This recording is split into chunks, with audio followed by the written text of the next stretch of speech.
सास की अंतिम इच्छा। देखिए माँ जी, वो पड़ोस की लूटन मौसी है ना, उनकी बेटा बहू उन्हें गोवा ले जा रहे हैं। अरे क्या बात कर रही है बहू, उसके तो ना मुंह में दांत है ना सर पर बाल, क्या करेगी गोवा जाकर। अपनी अपनी किस्मत है माँ जी, लूटन मौसी मरने जो वाली है। हैं? अरे बहू, ये कैसा मरना हुआ जो पहले से ही पता है और ऊपर से गोवा भी घूमने जा रही है। बोला ना माँ जी, ये अपनी अपनी किस्मत है। बात हुई थी मेरी लूटन मौसी की बहू से, बोल रही थी कि चलो दवाई में जो पैसा लगेगा वो गोवा में लगा देते हैं। सास को बहू की बात से पता नहीं क्यों नफरत की बदबू आ रही थी, लेकिन वो कुछ नहीं कहती और कमरे में जाकर लेट जाती है। क्या बात है, लूटन के तो मजे ही मजे है।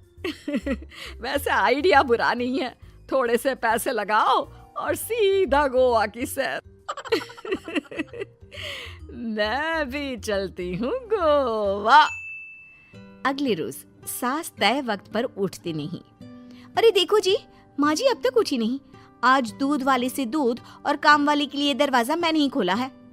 अब कम से कम माँ जी का ये तो सुख है कि सुबह जल्दी उठना नहीं पड़ता। अरे बड़ी अजीब हो तुम, मेरी माँ सुबह से उठी नहीं है और तुम्हें चिंता दूध और काम वाली की है।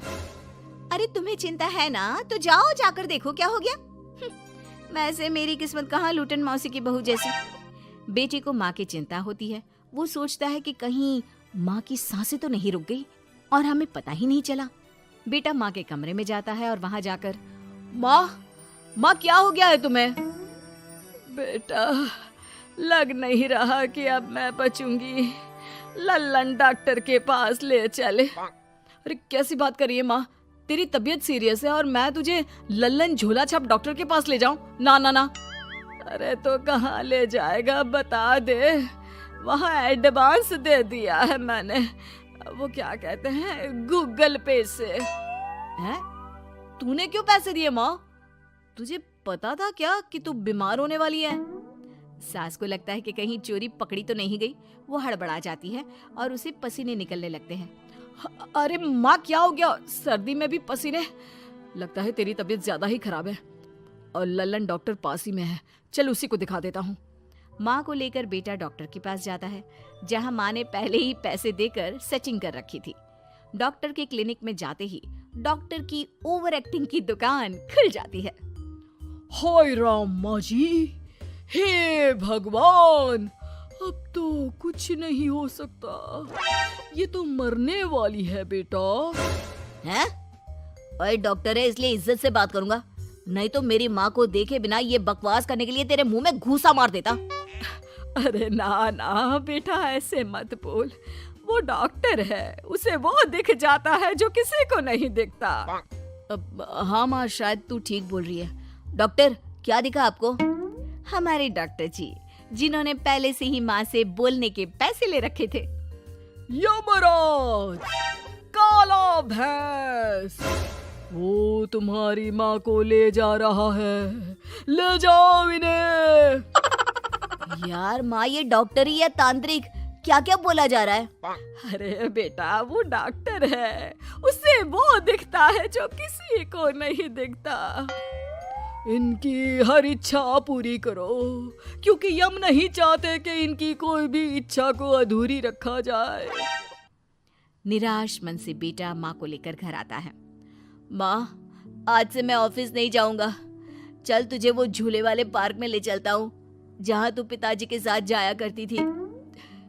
ठीक है बेटा चल, लेकिन साथ में वो बीड़ी का बंडल रख लेना, तेरे पिताजी वहीं झाड़ी में पिलाते थे मुझे।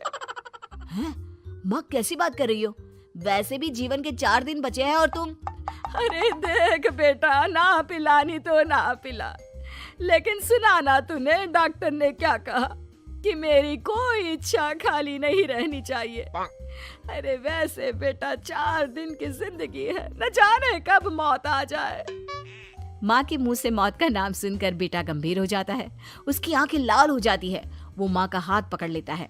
माँ को भी लगता है कि उसकी मौज मस्ती कहीं बेटे को डिप्रेशन में ना डाल दे। देख, लल्लन का फोन आया था, बोल रहा था कि हो सकता है मौत ना भी आए, पर इच्छा पूरी करके रख दे। जब जाऊंगी तब तृप्त होकर जाऊंगी, क्यों?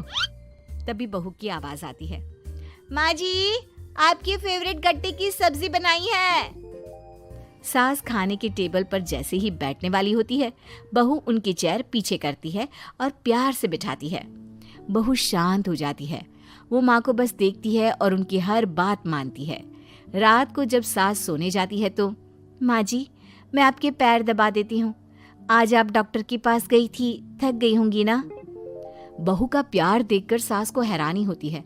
वो समझ नहीं पाती कि जो बहू उनके मरने को अपना भाग्य बताती थी, वो आज जब सास मरने वाली है तो दुखी क्यों हो रही है। क्या सोच रही है माँ जी? यही ना कि मैं ऐसा क्यों कर रही हूँ। माँ जी मैंने आपको हमेशा अपनी माँ माना है। माना आपसे नाराज होती थी, परेशान होती थी, आपकी बातें चुभती थी, लेकिन यकीन माने प्यार बहुत है आपसे मुझे। सास बहू को गले लगा लेती है।